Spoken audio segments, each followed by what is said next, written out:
So this morning we are going to weigh Jet, and we're going to get our first real weight because he should have been able to process any food that he ate yesterday. And so today's weight is going to be a truer first weight. I wanted to talk about hoods, two different types of hoods in particular.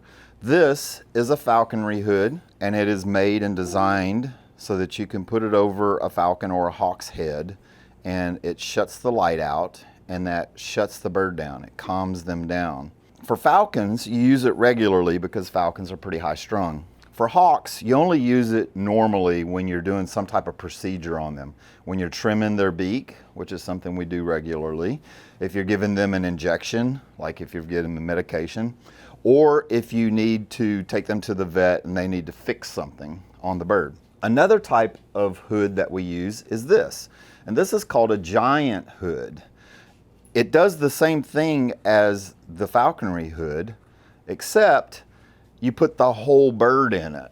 Now, you hear he's really calm right now. He's not jumping around, he's not jingling or bingling, but as soon as he sees daylight, he's going to get jumpy, and he's going to want to move around.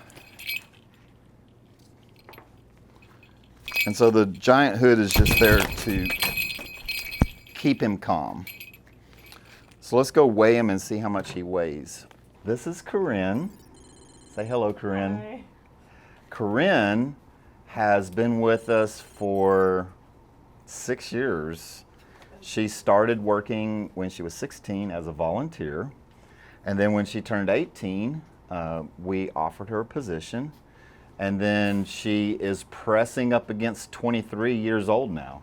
Oh yeah. So Getting close. she's been here for a while. Anyway, this year, Corinne is going to take her falconry exam, and she is going to become a falconer.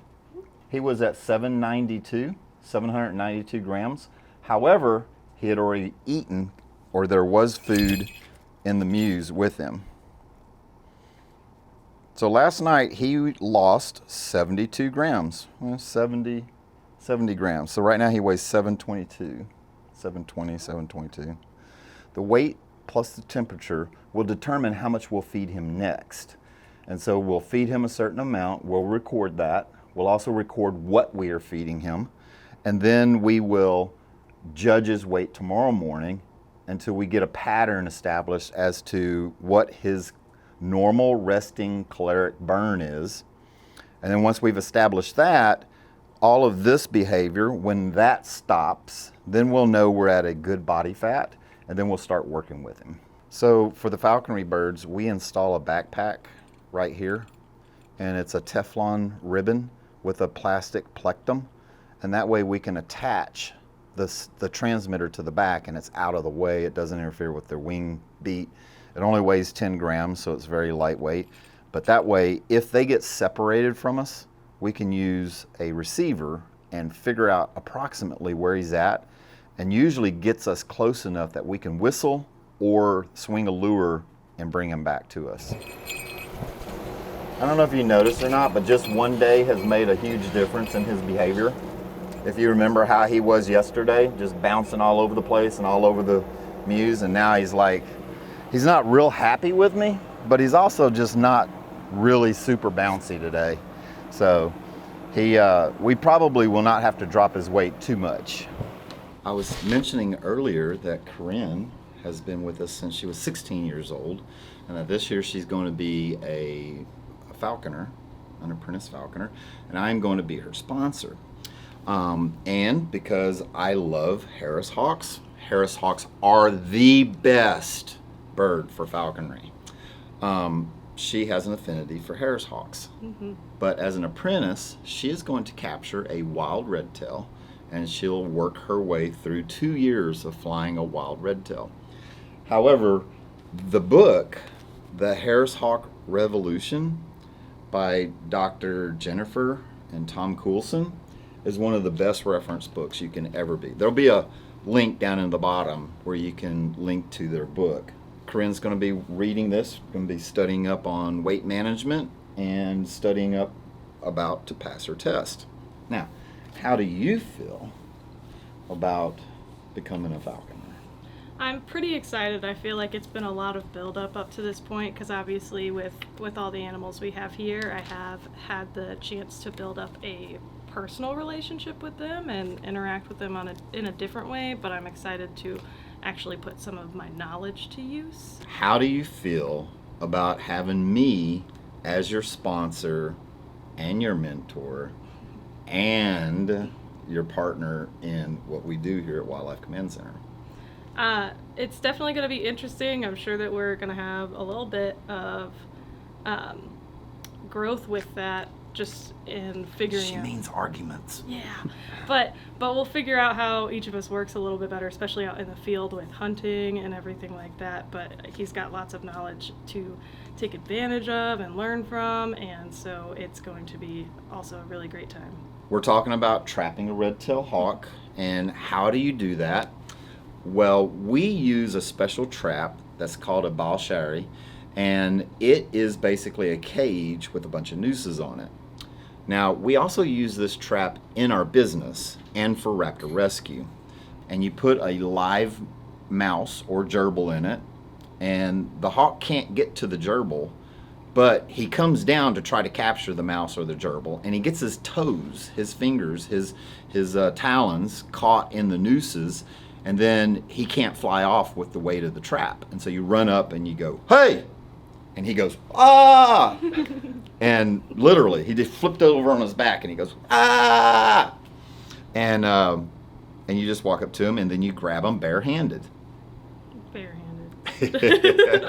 And then you get the nooses off their feet and you look at them. You look to see, do they have any injuries, wild injuries. You look to see what their parasite load is, because wild birds are full of parasites.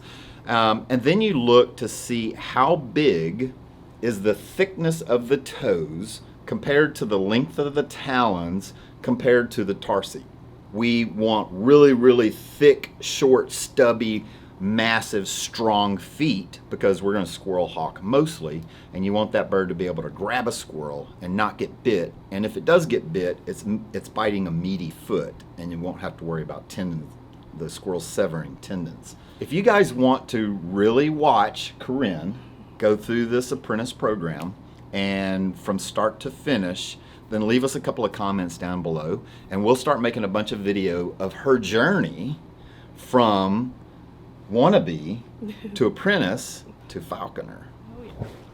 We have been on the road for the last 3 days, the 16th, 17th, 18th, and 19th.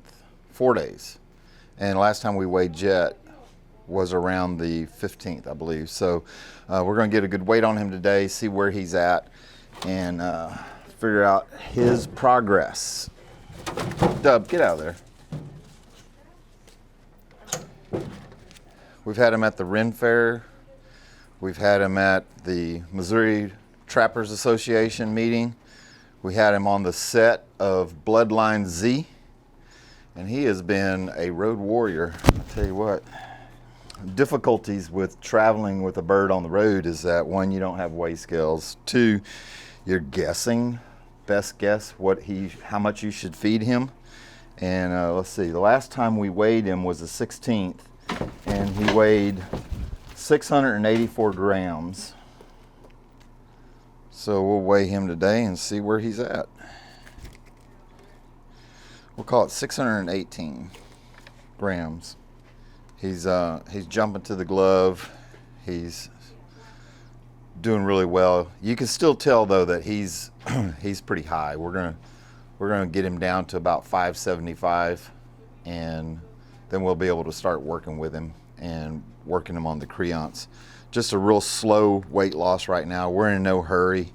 I'm not probably going to hunt until the middle of October anyway, but I want to get him on the lure and just do some lure work with him, get him ready for squirrel season. Our little squirrel hunter. You put a little mouse in here, close the door. We zip tie the door closed. The mouse runs around in here. The hawk's way up, 50 feet, 60 feet in the air, sees the mouse. He comes down with his talons and he goes, ah, and then he goes, ah, and he's caught. See how he's... Yeah. Can you get me loose? I can't get loose. Man, that really did get you. They also can catch Michaels. Yeah.